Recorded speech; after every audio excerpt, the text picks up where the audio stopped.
What are you cleaning the car? Well, That's child labor, Dmitry. The kids want to ride, and I'm not about to go wasting gas just because they want to ride. That's child labor. Like, I can't be associated with you anymore. You'll ruin my Instagram. Oh my god. I made a good deal with them.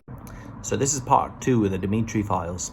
If you've not already watched part 1, Dmitry holds nothing back, talks about what it was like getting kicked out of school at 17 in New York, coming to live with his grandparents in Kiev. He talks about getting stabbed, to hooking up with a hot MILF girlfriend for 5 years and getting involved in weird sexual fetishes. He shares about February 24th and everything he did in the Battle of Kiev, right up until the fall of Lysychansk when we met, where part 2 begins. Well, I met you sometime in July. That? You showed up with a Jimmy, a shotgun, and 2 cats crawling all over you to the National Guard base after Lysychansk. Yep. And I'm like, who the fuck is this guy? And then at some point, I had some errands here and there, and then I see you and Casey, and I'm like, to be honest, you seem kind of bored. And then at some point, I'm like, do you wanna assist me with some stupid but interesting shit? And you were like, yeah, why not? And that's kind of where the evacs started coming from. Yeah. We started doing evacs from Novolugansk. That's southeast of Bakhmut. Yeah. Doing village runs. Remember that time where we drove in 2 cars? Yes. I still consider that to be my most biggest organizational failure on my part. Because come to think about it, I risked personally 2 vehicles and 3 other people other than myself to come rescue people, only to rescue like 1 babushka. And interestingly enough, that very same day, I was like talking to the people and I'm like, hey guys, we're gonna wait for you. And there were like elderly, there were some middle-aged people, there were some kids, some teenagers, some little kids. And I was like, we can wait for you. We have the ability right now to wait for you. Pack up your shit. You know, you can take 1 hour, 2 hours. Fuck, we can even sit here for 3 hours. Pack up your shit and let's go. There was 2 fucking cars waiting for you. We can evacuate a shit ton of people. Yep. And everybody. And what really like hit me at that point is the old people. Yeah, they were like, no, we're gonna be staying here. And then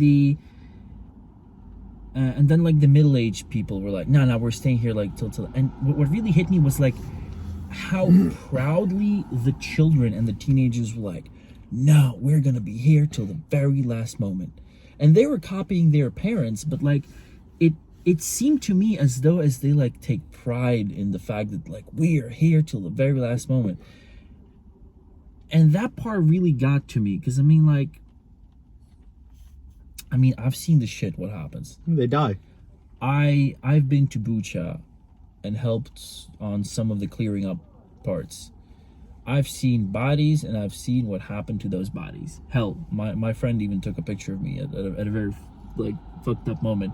I was examining a body of a journalist who had his eyes gouged out, ears cut off, and his tongue was missing, and he had a bullet wound in his head.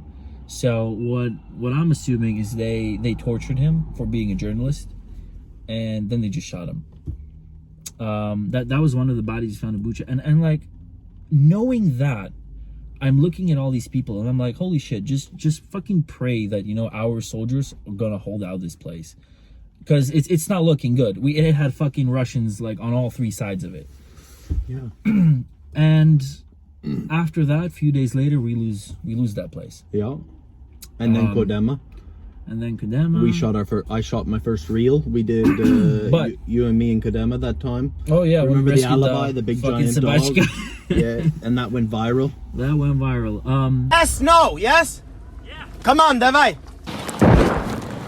Go on. It's gonna be tight. Holy fuck. We're not taking the whole. Sabachka? Davai, get the fucking dog. Okay, how about this? What? Women? Where's it all gonna go? Women now. Sorry, Lushka. These 2? Come on, get in. Do we want to assist them? What can we do? No, we've got civilian. These guys. Fuck!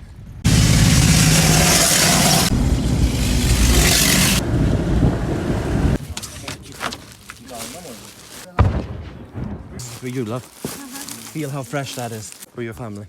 Huh? For all of you. Oh. Thank you. We rescued babushkas. Fuck.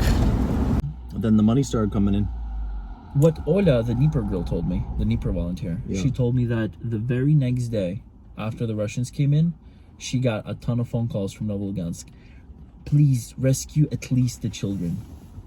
And I was like, well, what the fuck can we do? Fuck you, you had your chance. I mean, that's all we could say. How many times did we go to Novolugansk? 5? Oh, fucking shit ton of times. 5, And we 6, brought him 7. bread. I went more than that. I mean, the cat rescue, oh shit, that story is fucking hilarious. It started the out... 5 cats. And the 5 cats. But you don't want to do evacs anymore because you learned quicker than all of us about Novolugansk, like those people. No, we want to stay, and then when they want to leave, they're already getting raped and killed. Yeah, the only true reason why I did evacs is because it was either you or Ola who specifically asked, "Hey, we require your help." Yes. And I'm all for helping friends. I mean, of course. You're friends, one of the best. Friends can call me at 3 o'clock in the morning and I'll be drunk and sleepy, but hey, I'll come there. I'll come there with a gun. I'll come there with a shovel. I'll come there with lawyers, whatever you need. I'll fucking help you. Gun, a shovel, or lawyers in that order. Bakhmut is still we could still go to the market. You know, remember that in the summer there'd be. Just thought we'd pop down to the local market, have a coffee. Hello.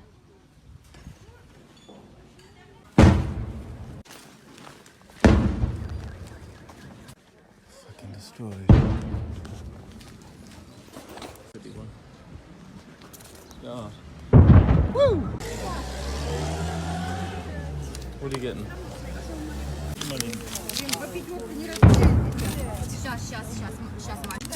Dmitry? Yeah. Do you know that garlic helps you sleep? Yeah. Because you sleep alone. Go on. Yeah, I love these things. Why? Oh, damn it. Stuck here. Well, we're not going anywhere, but I mean, that one's a bit sweet.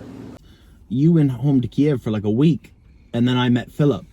Yeah. And Philip come to live with you, and I didn't like Philip, who's this dick, and he didn't like me, and I was like, all right, do you want to stay here instead of going to Bakhmut? And then I started doing all these weird things with Philip, like go Fuck. 700 meters. Fuck, brother, I'm not liking this. We'll take собачкас as well. Собачек можем взять. Okay. We good? Okay. Come, собачка. Ой, Now I'll get the собачка. Come. собачки ваши. До свидания. I'm so sorry. I'm so sorry. I gotta get these people out. Sorry, doggy. Alright. Wait. What, that rocket? Yeah, man. I seen it. God bless those boys. You good? Yeah. But when Soledar happened, me, him, Andy Bagshaw, me and Philip went one night, got 7 people out, and they said, oh, you can't go to Soledar. But before you came back, we were getting 50 people a day out in my Pajero, and it was pretty spicy. Fuck, that's a good one. Let's go. Ранило кого-то? Есть раненые. Давай.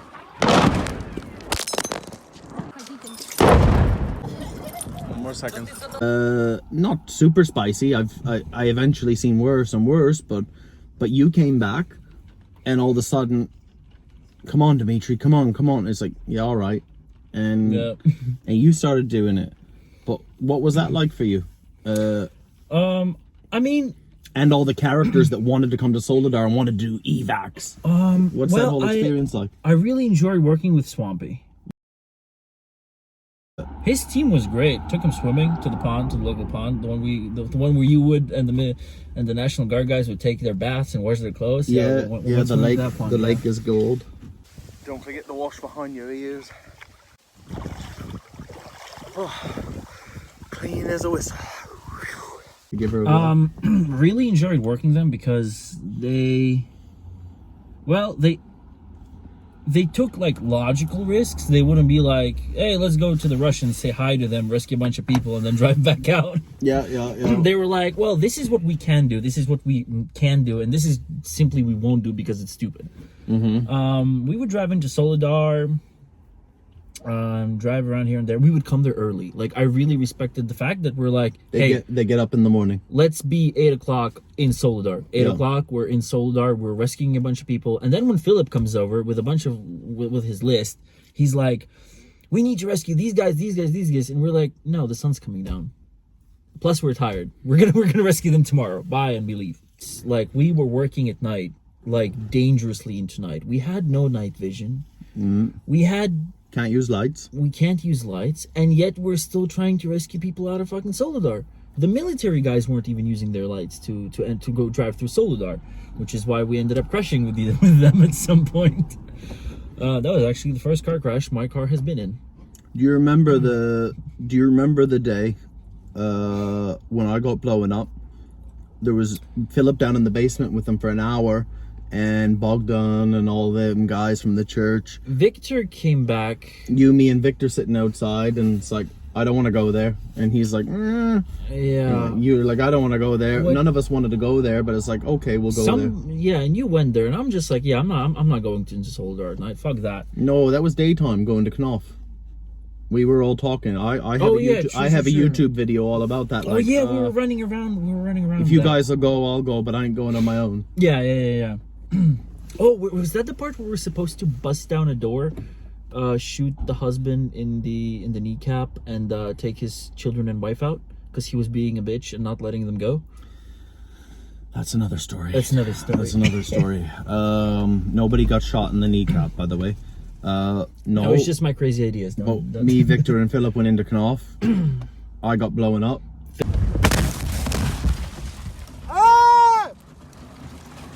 God, my God, fuck.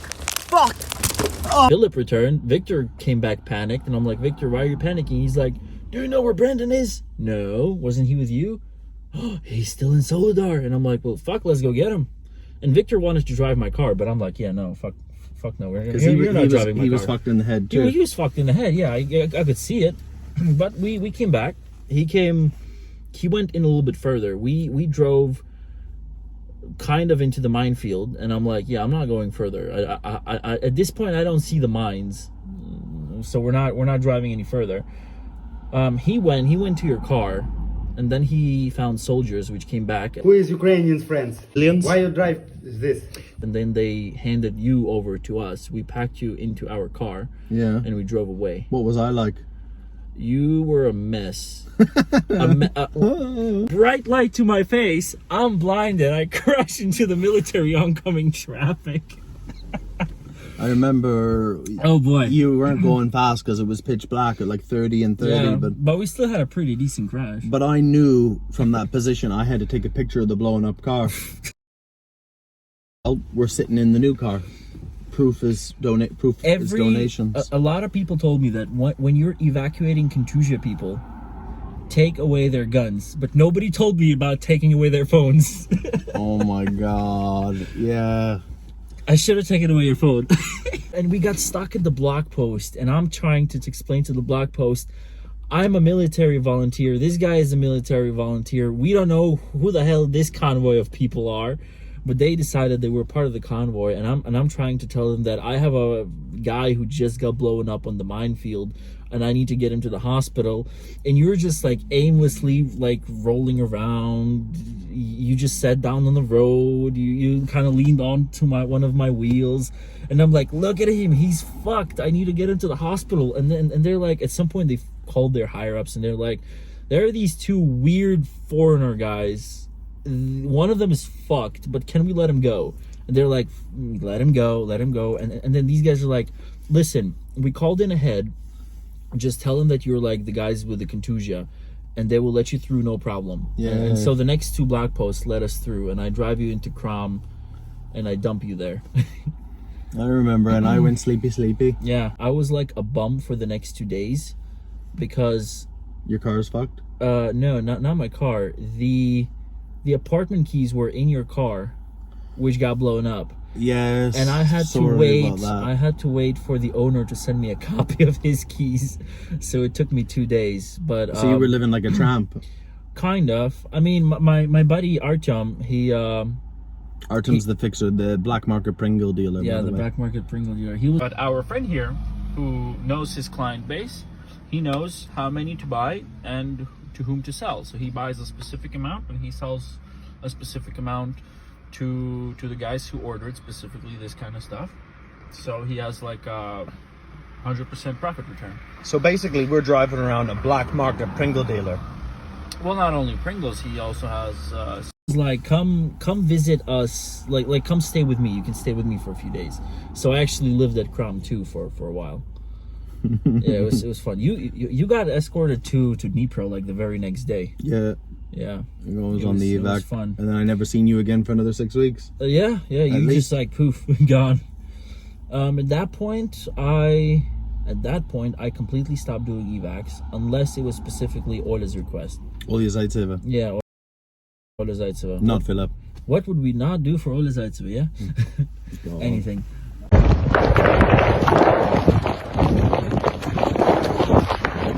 When I went back to Hospitalieri after the hospital, they said, do you want to come back on a team? I says, I want to stay in battalion, but I want to work. I've seen how Donbas volunteers work, but I want to do it for not as much just the army, but army medical, just because I seen what you were doing with all these different units and helping them.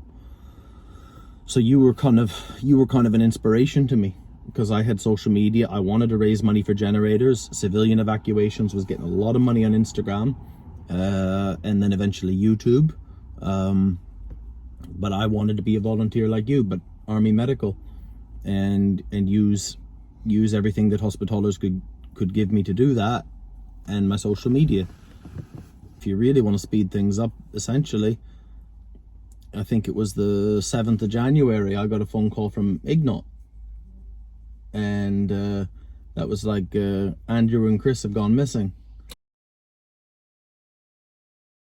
Oh yeah, we went to rescue them. And they said, will you go to Solidar to look for them? I says, but we're skipping the part where we were working with the Jekas Brigade down in Bakhmut. Oh no! Now, that's the thing.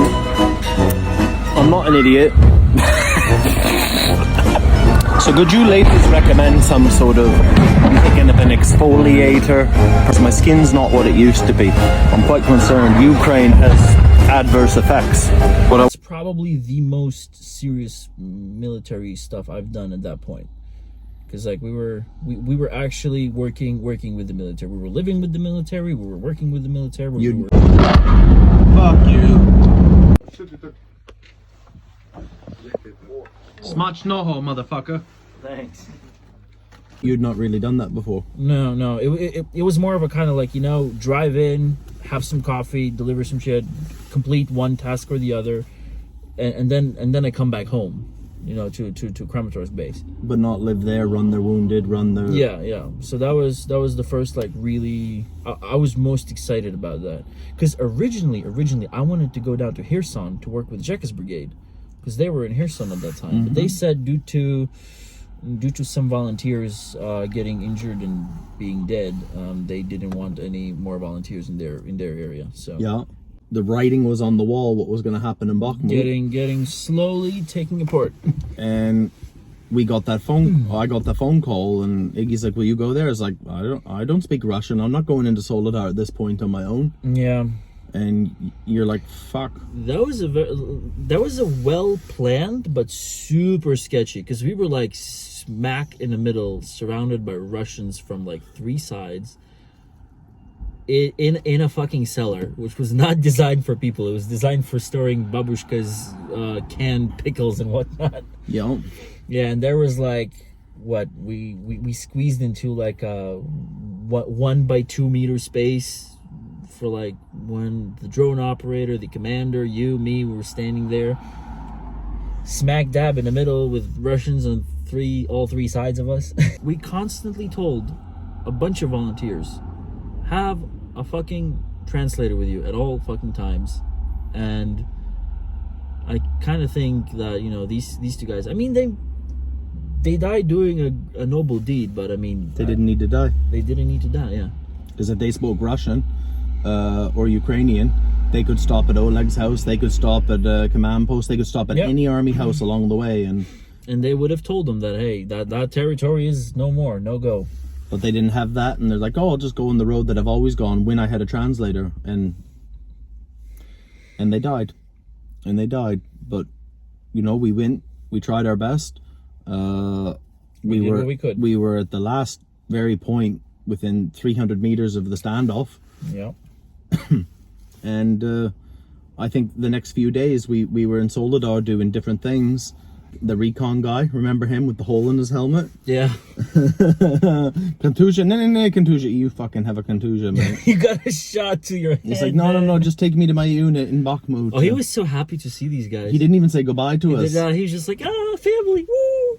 We went to East Bakhmut and Soledar that last day for Oleg, and he didn't want, his mom didn't want. Shit was sketchy when we went to like east side of Bakhmut when we still could, and we had like we went into that thing and we were telling Olya to constantly shut up because we were trying to figure out where the fucking drone was. Yeah, I got so and much. then the shots, like the singular shots here and there, that was fucking sketchy. That's my most viewed video on YouTube now. It's pushing 500,000. Oh, damn. And I got a lot of hatred. The more views, the more hate you get. Not just trolls, just like. Were they all hating fat, for us for useless telling people. Olya to shut up? Yeah, Because it seems like. when I said shut up, bitch. And I think we should, get down in case the drone sees us. Да не, ничего, сейчас оно там... But Oleg. There she is. Did you see it? Oh, it's going that way. Let it go. Yeah, let it go. Не, ничего, там мы ждем. Shut up, bitch. Хорошо. Someone said, I've been following your stuff the whole time, Brandon, but you're a misogynistic pig. I'm unfollowing you. It's like, yeah, but Olya, trying to hear a drone. Lodi! Like, Olya talks louder than a Donbas babushka. It's like, I don't want to die, Olya. Yeah. Shit, they're like right fucking there. Go.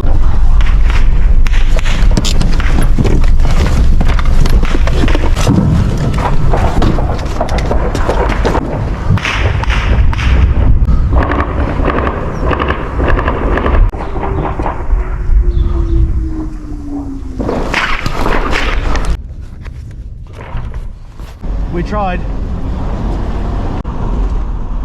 want to give him a ride? Do they want to ride? Let's ask. I want a tank.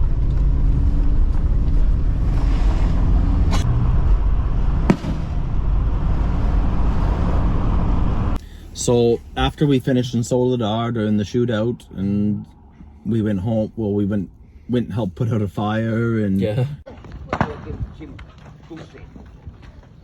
in Luhansk Oblast. But that was the last time I helped Big Knot. One day in Avdiivka, but that was my last day to do anything with the civilian effort. And we went to 28, and Which was an interesting experience. yeah, completely different experience for me.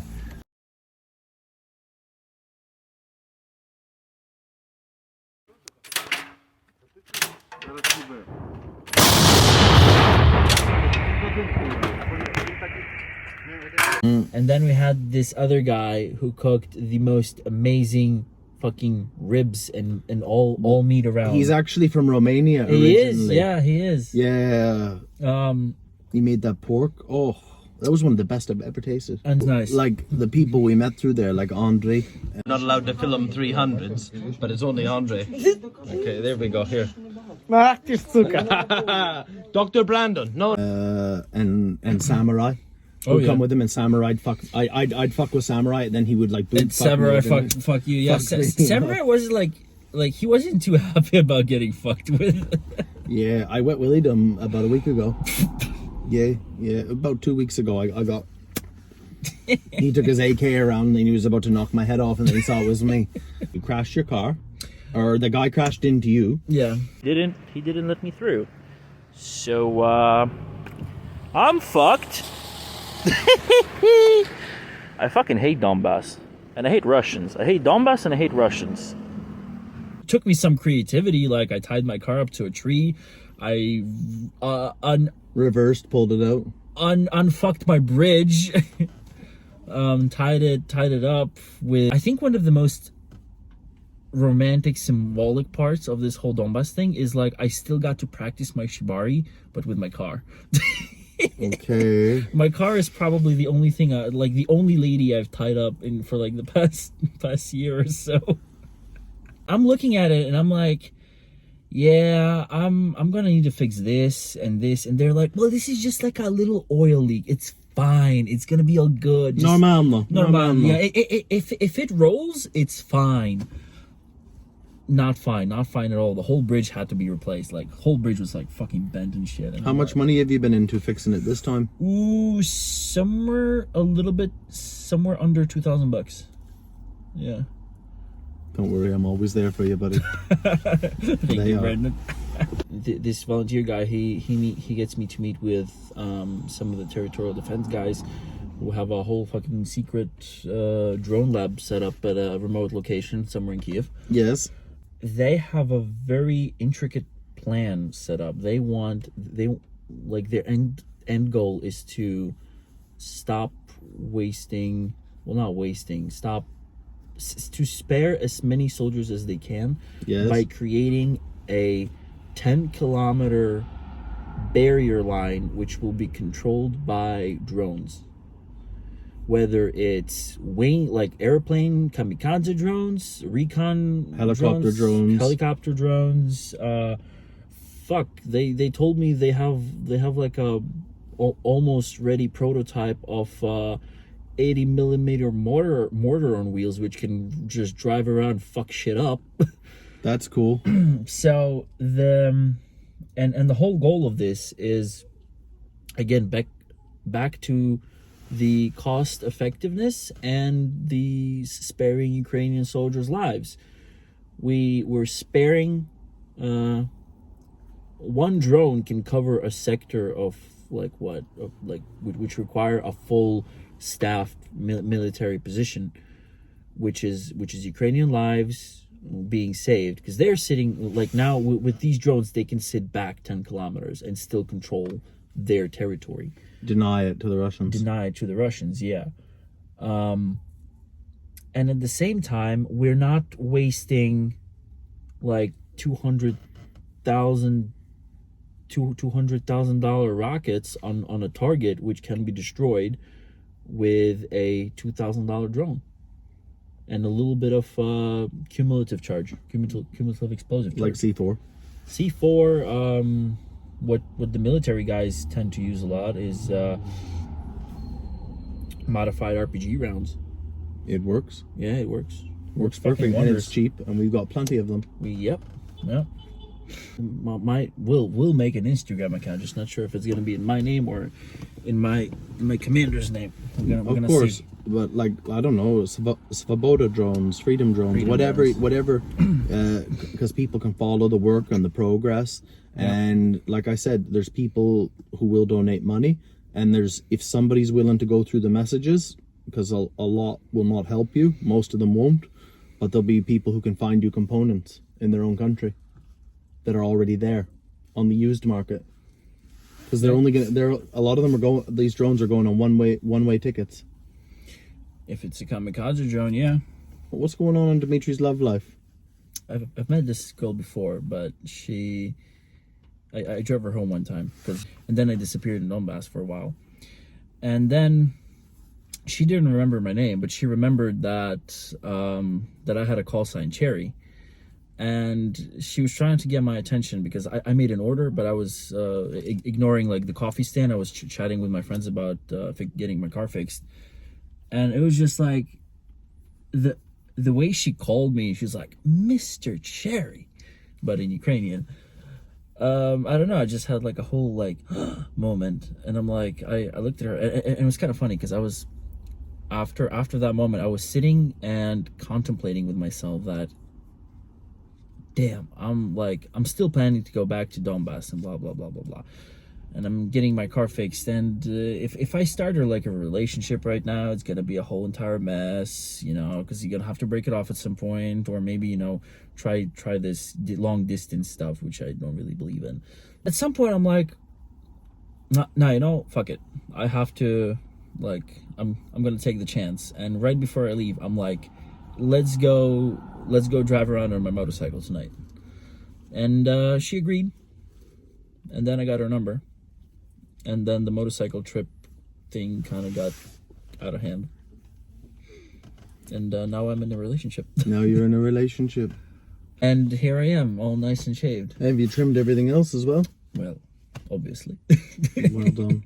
I'm happy for you. I'm happy for you.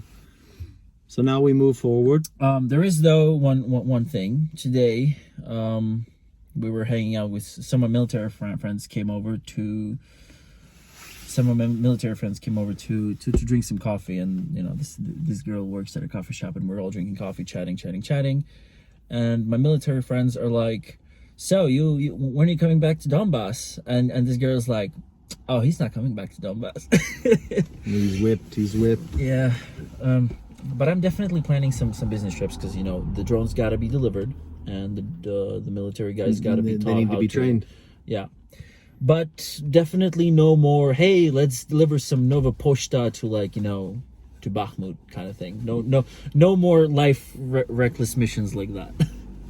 But now, you need to go see your missus.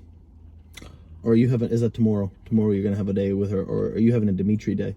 Well, I'm gonna run some errands still right now, and then I'm gonna pick her up from work. Ooh, very nice. Yeah. So I won't be a cock block anymore. And even though I got my insomnia, I think I can sleep within the next hour. That'd be good. So you make love to her, I'll make love to whatever. And we'll turn this shit off. Ladies and gentlemen, the Dmitry Files. Love you, bro. Love you too. So Dmitry uses the kids to clean his headlights, doesn't give them a lift home. Привет. Don't speak Russian, and I don't know where they live. What could possibly go wrong? You know, like in my country, like, this would be a bit weird. So now we've got another side quest on top of a side quest. We've got Sasha here. Yeah, Sasha inside. And Dmitry, tell everybody what you got to do. I need to take a shit. All right, we got to hurry up to Dmitry's house really quick, because he's got to take a... Davai. Hang in there, Dmitry, you all right? Yeah, I'm fine. All right, hold on, we're coming up fast. Godspeed, Dmitry. Godspeed. Godspeed. God be with you. We just went one way up a ramp. How many cops did we pass? Three cops. 3 cars with cops. God bless Zelensky's martial law. This is like pretend chocolate, you know? Eat your chocolate. Eat your chocolate. Давай. See, this is how we use our imagination when we don't have PlayStations.